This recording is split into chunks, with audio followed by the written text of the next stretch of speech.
Hello internet, and today we got anniversary convene banners who to ruin your bank account with. Hopefully it helps you out, and yeah, we're getting more consistent with the post, okay? But to just dive straight in, if you aren't aware, we have anniversary feature resonator convene, which is a rerun event held only during this anniversary, right? Now it's split into two phases. Phase 1 sees Jian, Yinlin, Jeji, Xiangliao, Phoebe, while phase 2 sees Jinxi, Changli, Carlota, Rachia, and Brand. This vid will be under the assumption that you already know you're gonna get zani, you have enough for zani, or if you're gonna skip zani even, or say ciaccona as well, and you want to allocate some resources for these rerun banners, right? So who should you go for? I'll make a really quick dive into each of these characters, and I'll give you my take on who you should be aiming for. Now, first of all, me personally, obviously, I'm going for the newer characters, zani, the limited ones, ciaccona. If I have leftovers, I would consider this, but if you have, say, you saved a lot, and you want to pull something off of these, let's break all these down. Let's start with general conclusion. Consider this: completing your team. This is pretty obvious. If you've gotten yourself a Jeji and you want the Carlota team, well, here's your chance to get Carlota, right? Or say Jinxi team, here's your chance to get Jinxi. You got the Jeji for this, get Jinxi now. I do not suggest going for a Jinxi and Carlota when you don't have both, and then you want to pull from phase 1 and phase 2. And on top of that, get the new zani ciaccona as well. That's going to spread you very thin, and you might not have enough pulls. You can try if you're lucky, but if you're unlucky though, you might have to live with not a complete team. So I think prioritizing completing your team would be the best bet. Second thing to consider, diversifying your elements. Let's say you have your GN team already set up. That's the arrow team, right? And you don't have an ice team. This is when you can pick up your Carlota. With Carlota, you can still use, say, Sanhua as the sub DPS if you don't have Jeji, or say if you're already prepped for Jeji or the guy in your team, here's your time to just complete the ice team you have with Carlota if you want to do that, because in TOA, sometimes they buff different elements and sometimes you don't have that element. It'd be good if you have it, even for the future endgame that they might release, right? Third thing to consider, go for top tier characters. This is specifically for newer players, and basically, if you want an easier time, go for like top tier characters that doesn't take too much skills. You don't have to use your brain too much. It's the easiest to progress with. Someone like Jinxi. You pull Jinxi, you get Verena, you get Sanhua. That's already a good team that you can use anywhere. Of course, for newer players as well, it depends if you want to get zani or ciaccona. That is the general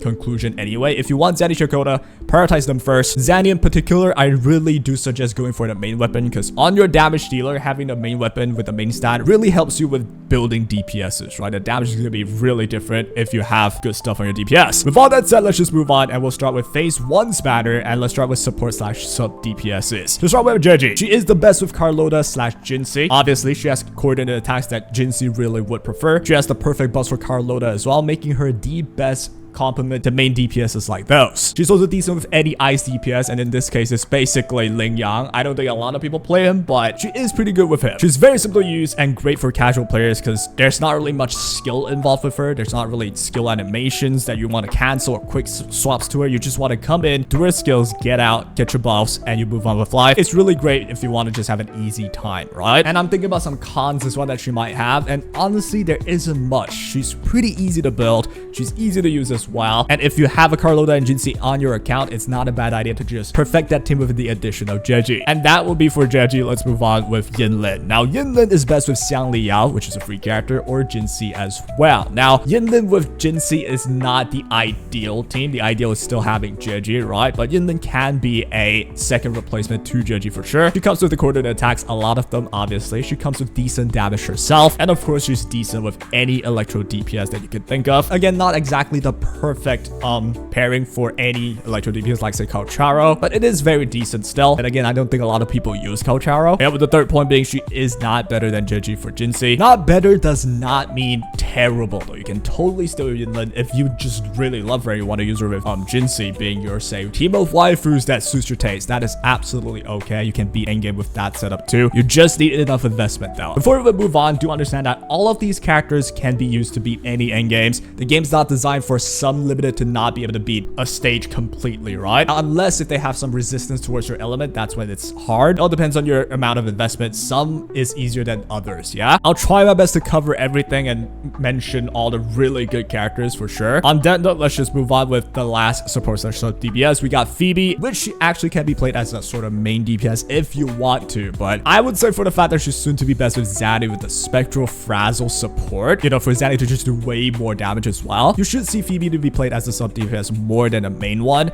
Certainly though, you can still play as a main DPS or kind of like a second DPS when you pair her with say Spectral Rover as well. But I would say for anyone that wants to pick up zani and have the perfect perfect team with zani, you might want to just think about having any leftover amount of resources, dump it all to Phoebe just to perfect your team of zani, right? It's the best chance for you to do that, but unfortunately, zani is also in phase 1, so you're gonna be spreading yourself pretty thin unless you've saved enough pulls, yeah? But thankfully for the case of Phoebe, there are a lot of other options for weapons. Say if you got Jeji's weapon before, you can use that. Say if you got Yinlin's weapon before, you can use that as a replacement as well. Or if you're gonna pull for your own weapon, you can absolutely use all of those. Or just the standard 5-star, they all can still work with that. I still prefer that everyone for their main DPS, you pull their own weapon. But in this case, if you're just trying to pair her with zani, you can definitely just put on the Cosmic Ripples, the standard 5-star. You can still have it work for sure, in my opinion. There are also other niche ways you can use Phoebe, like using her with Jinxie just to nuke a lot of damage at a range. That could work as well. But the popular way should be using her with zani. And if you're a zani main, you want to think about just picking her up. It's a really good chance to do so. Can you use zani without Phoebe? For sure you can, right? But the perfect team, I believe, should be Phoebe with zani with the Spectral Frazzle. But we'll see once zani comes out. Moving forward, we have the main DPSs for phase 1. And we're going to start with GN, which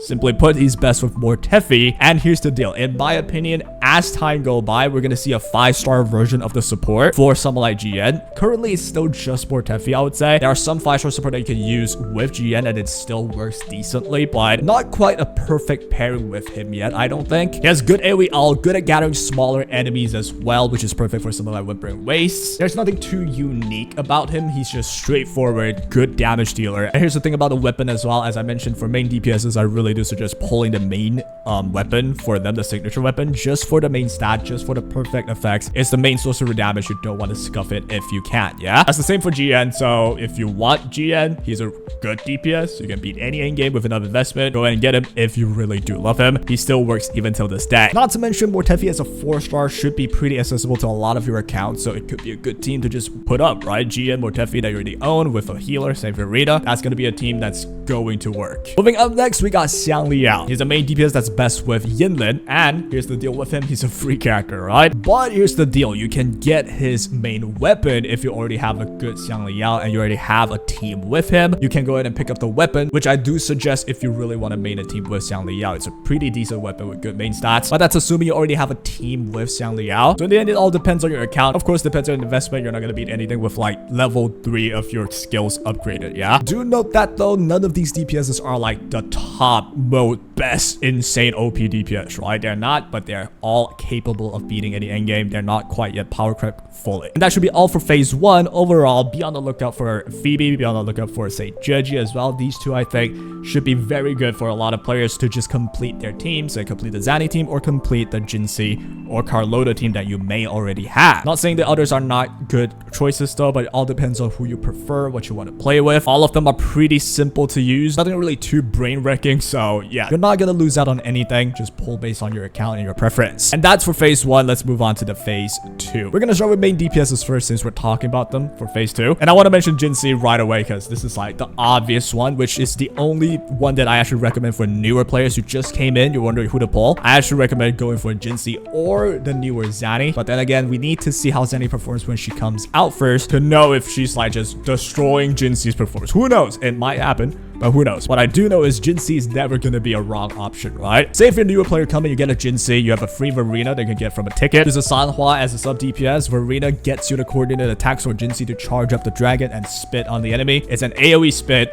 It's really good damage. It's really easy to use. You just kind of spam skill with Jinxie anyway. It really improves the progression of your account very well, in my opinion. And you don't have to like worry about playing it wrong. It's really not that hard. Not to mention, except Jinxie, everything else is free, yeah? But then for other players though, she's best with Jeji. If you have a Jeji in your account and you're not really using her anymore, feel free to get a Jinxie. You have a fully equipped team that's ready for anything. Jeji, Jinxie, plus a buffer, right? Secondly, she's decent with Yinlin Cantarella. If your account has a Yinlin, you don't know where to use her, and you don't own a Jeji, or your Jeji's occupied for Carlota, slap in a Yinlin for Jinxie. That team works anyway, and damage you can do is less than if you had a Jeji, but it's still gonna work out if you have enough investment though. I do recommend just going the easier route. Get a Jeji with Jinxie, or for newer players, get a Jinxie to just progress. Then you can decide on who to pull down the line. Of course, not to mention you can use her with Cantarella as well. Cantarella does also have coordinated attacks for Jinxie, so it's not gonna be the worst thing to try. Again though, performance is not gonna be as good as having a Jeji on her team. But yep, she's very easy to to use paired with someone like Rerun. It's just a free option everyone should already have. She is one of the best DPS still in the game, right? In my personal opinion, out of all of these reruns, I would actually pick Jinxie over anyone else for me, right? For me, if I don't own a team that's good. Moving away from Jinxie, we got Carlota, the second main DPS to get picked from phase 2, which let's just start with saying she's best with Jeji again. You can see Jeji is actually pretty suited for a lot of these main DPSs. So what's the difference between Carlota and Jinxie, right? The main difference is that Carlota has long range time stop and is pretty comfortable to use, while Jinxie also has a really simple rotation and AoE damage as well. Not as long range, but it's like a wider range, right? So Carlota is more of a single laser focus ult, with Jinxie being like a blast among an area. So it's slightly different in that regard. But these two are actually pound for pound the best DPSs in the game. I recommend Jinxie for newer players just for how easy it is for it to use and how hard it is for it to mess up. Like, you're just gonna hit the boss because you land on a blast. But Carlota's damage actually rivals Jinxie's for sure. And the only thing that might be challenging for Carlota would be that her ult is single target. You know, after using your ult, you gotta hit 4 hits, and those 4 hits does pretty good damage. Sometimes you might miss that if the enemy's like teleporting and stuff, but otherwise she's still really easy to use with a really simple combo. Not gonna be a terrible decision if you do end up choosing her. So yeah, phase 2, we start off with 2 really strong DPSs. It's gonna be pretty good for anyone to pick them up. It's up to you and how your account seems to be. Yep, let's just move on with the next DPS. We got Changli. Now she can actually be played as a main one and as a sub DPS for sure. To start by explaining the main hyper carry DPS, she's best with Brandt, and that team's just good, right? Brandt perfectly complements what Changli can bring. Now the problem is that usually as a main DPS carry, Changli's buff is a bit more wasted. I'm not sure if there's a way to play it perfectly where Changli buffs Brandt, Brandt buffs Changli, and you know, have it roll like that. But if you go with the normal rotation of just having your buffer swap to Brandt, Brandt buffs Changli, Changli is played as a main DPS that stands on field. By the time Changli is done with a combo, you might be already done with the buffs from, say, Shorekeeper, your main buffer. By that time, you could be buffing Brandt again, but then Brandt would now lose the healer's buff, so you gotta reset by going to Shorekeeper eventually. There might be a perfect way to use it, but it's not gonna be that easy. But even then, with just the simplest of rotation of buffer going into Brandt into Changli, that team still dish out really decent damage. Not the highest damage you're gonna ever see, but enough to clear endgame content for sure. Cool thing about Changli, she has very high skill ceiling because most of her kit you can animation cancel, you can quick swap cancels. Everything of the sort makes Changli's damage go higher. So if you're someone that looks for a challenge, you can go and get yourself a Changli, try and master her up. It's a very fun character in terms of the challenge, but not to be mistaken as impossible to use. It's really easy to use her if you just use her in terms of the standard rotation. But the ceiling is there though. If you want to master it, that is the character you want to go for. That's especially the case if you use her as a sub DPS here, where she utilizes animation canceling, quick swaps, swap canceling, all of that to maximize her damage output in animations, because there's just a lot with her that you could do. The caveat being very difficult to use. Obviously, you gotta master it. It's fun for some people though. It's fun for me, I would say. I want to someday be able to master her, but it is pretty tough though. Do remember that, right? So these two are my points for Changli. Let's just move on to support slash sub DPSs on phase 2. We see 2 of them with Rochia and Brandt. We'll start with Rochia. She's best with Camellia, decent with Hammer Rover or Dungeon. She has great AoE gathering, which is perfect for something like Wuthering Waves, but then obviously does not matter too much when you're fighting against a singular boss. Her buffs are perfect for Camellia. You're gonna make her Camellia just have everything she needs to just do even more damage as compared to having, say, a Sanhua or anyone else in the slot. So for Camellia main, you can definitely pick up Rochia to just perfect that team and never have to touch it again until maybe in a year they release a better Camellia or a better Rochia, right? Now there's one thing to note about Rochia. During your rotation, you may miss her skill versus nimble singular bosses, right? Against Wuthering Waves, you can hit in an AoE. You're gonna hit someone and get enough concerto. But then against a boss, when the boss teleports or when the boss flies, you may miss her skill and you can't really move that much with her skill around. At least not across the map, right? Missing that does hurt your rotation, but you just have to like get back in there, use a charge attack, go up again, hit the boss again. It's not the end of the world, but it can be a little bit annoying. That's the only thing with her, I would say. Otherwise, she's just really good. And that is for Rochia. Let's move on with Brandt. Now, with the case of Brandt, we've already mentioned he is best with Changli, decent with someone like Encore or Chixia, which are all fusion damage characters, right? The thing with Brandt is he's very easy to play. His combo is extremely simple. You kind of just gotta spam the same thing. But do note, much like Rochia, they might be interrupted, which I would say is honestly pretty much the case with most sub DPSs. Even Jeji could be interrupted, so I should have written that for her case as well. But for the few seconds you have to stand on field though, that shouldn't be that big of a deal. You just gotta make sure you play it better. If you get interrupted, retry to run until you don't.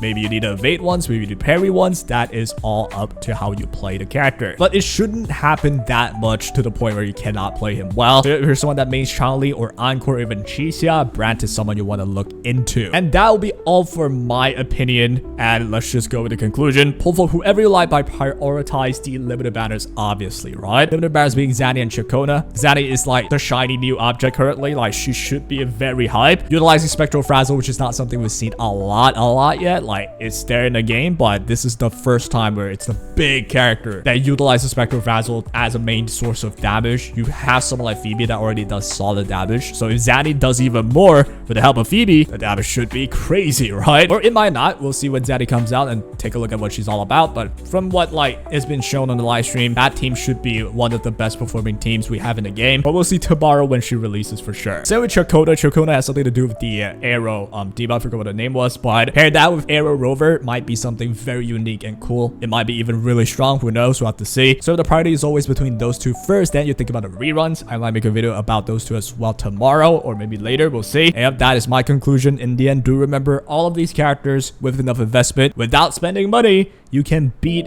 almost anything unless like the stage says no arrow damage or like negative 30% arrow damage. That way you don't use GN, right? Like that would just not be smart. But then when everything's fair, you should be able to beat everything. As you level 90 stuff, you max your skill levels, you max your echoes. It's a journey in Wuthering Waves. Don't let the meta or anything define you. Pick whatever the heck you want, and that's the best way to play the game. And that'll be all for me. So yeah, I'll be posting more. I hope I helped you out. Let me know what you think in the comments, and take care.